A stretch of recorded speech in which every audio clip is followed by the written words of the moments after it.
He pitched it as a Western in space. Gene didn't know anything about science fiction either. He knew nothing about science, nothing about technology. And you say, why him?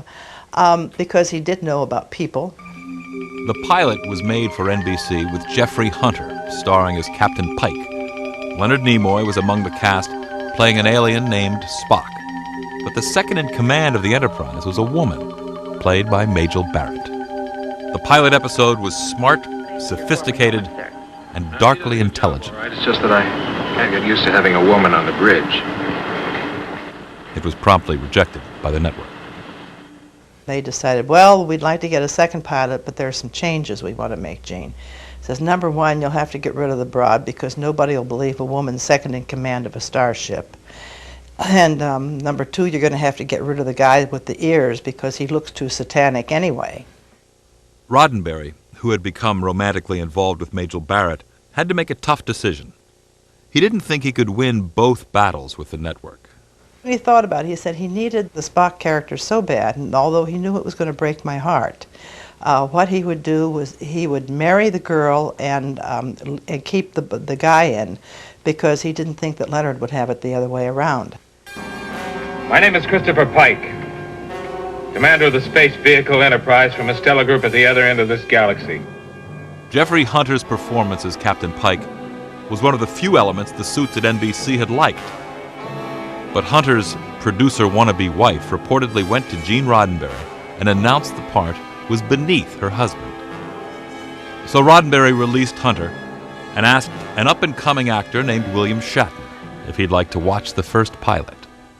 So I looked at this thing, and I saw what I thought was magic and something interesting, and the part they wanted me to play was interesting because it was a classic hero.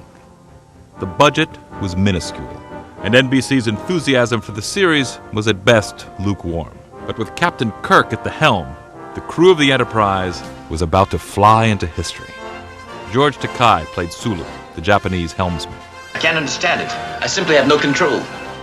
Walter Koenig, wearing a Beatles wig to appeal to a younger demographic, was cast as the Russian navigator Chekhov. Coordinate 712/4, Mr. Sulu. Nichelle Nichols played Uhura, the beautiful communications officer. Captain, we're getting a signal from the spacecraft.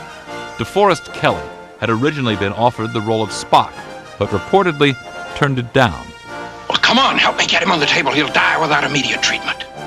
He ended up as the chief medical officer, and Leonard Nimoy, his role saved from the cutting room floor, played the half-Vulcan chief science officer with the pointy ears. Or to examine, in Earth terms, the roles of good and evil. Majel Barrett was given a consolation prize, the role of Nurse Chapel. She ended up as Nurse Chapel. That's a long way to go, right? To go from number one to Nurse Chapel. Star Trek debuted on NBC in 1966, and the cast began a schedule of grueling 16-hour days. The actors were frequently performing scenes the writers hadn't had time to finish yet, often leaving the actors wondering, where is the next half of this script that I've got on Monday when we shoot the scene on Tuesday? But if the scripts had been ready on time, we might have missed out on Shatner's trademark, pauses. Forming one gigantic, highly intelligent mind, and the glowing badges. They indicate the mind in operation. I was trying to remember dialogue. I think, what the heck am I going to do? Despite the haste with which it was filmed, Star Trek was television magic, and it quickly developed a hardcore group of fans. But while enormously popular with younger viewers and college students, the show did not get high overall ratings. After only 2 seasons, it looked like it would be canceled. And then a peculiar thing happened. Captain, I'm picking up a high-intensity reading. What is that? It cannot be a phenomenon of nature. It was a strange new phenomenon, as startling to the suits at NBC as it was to the crew of the Enterprise. The largest barrage of mail in the history of television. Fascinating. A letter-writing campaign on a scale never seen before or since. the American public simply demanded that the show be renewed. We were so angry. It wasn't just that our favorite show was going. It was that it was another darn arbitrary thing the networks were doing. And we were the ones paying for it. Now, they'd had to hire extra people to open this mail. And one of the people who worked on it came and told Gene that they had processed 1 million letters. Its mailrooms knee-deep in letters, NBC reluctantly renewed the series, but slashed the budget and switched it to a deadly time slot on Friday nights, effectively sealing its fate. On June 3rd, 1969, NBC aired the last episode. I said, okay, it's done. It's dead now. By all rights, it should have been. But there was one thing no one had counted on: reruns. Because of the efforts of the fans the year before, Star Trek had reached the magic number of 79 episodes, the number then necessary to go into syndicated reruns. And in syndication, the series finally took off. In trying to kill this thing off, they had a phoenix arrive in the ashes. From that fateful letter-writing campaign can be traced all the series that followed.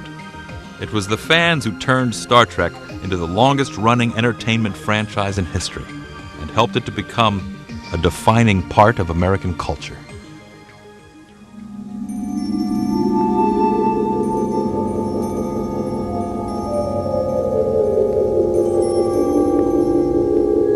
I'm a very chatty person. Yes. My good friends, knowing that I'm a blabbermouth, still talk to me about everything. I think they think that I'm Deanna. The next thing I'm on the phone going, did you know? I was originally cast to be the brains of the Enterprise. Suddenly I became the chick. There's this little ugly girl inside of me going, yay, I'm a sex symbol. It's so cool. How do you choose the best? I'm Jonathan Frakes, and that's coming up later on this special Star Trek The Next Generation marathon. Next Gen on TNN, a 5-day mission.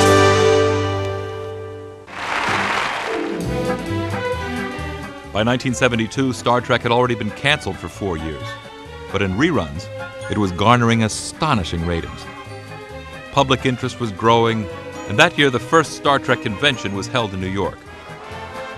The organizers figured it would be a small, low-key affair with 300 fans. Over 3,000 showed up.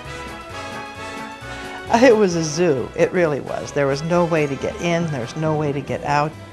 But even in those early, overcrowded rooms, there was a feeling Americans still relate to this day.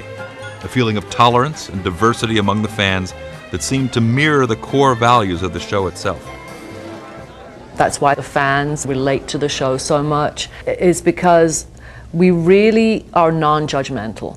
It's all about the intrinsic being of something, of a person or an alien or whatever you're talking about that week. A convention was a place where people of all backgrounds and races could get together to share their feelings. And the discovery was that these people were coming to the conventions not only to see the actors, but to see each other. And that there was this feeling of union.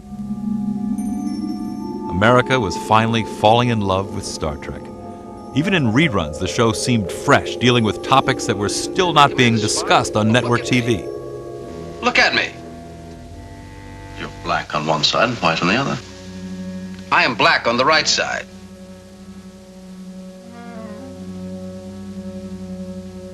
I fail to see the significant difference. Lokai is white on the right side. All of his people are white on the right side. Listen to me. You both must end up dead if you don't stop hating. You're an idealistic dreamer. In the 23rd century, the Earth had long since solved its racial problems, as witnessed by the tangible presence on the bridge of Lieutenant Uhura. You know, this is one of the few shows that take place in the future that I saw as a kid where there were any black people. You know, Lieutenant Uhura was there. That gave me a lot of hope. Well, when I was growing up, what I really thought was wonderful about Star Trek was here was a program that envisioned a future.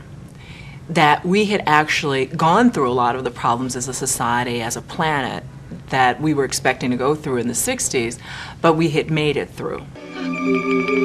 In one of the more daring moments of the original series,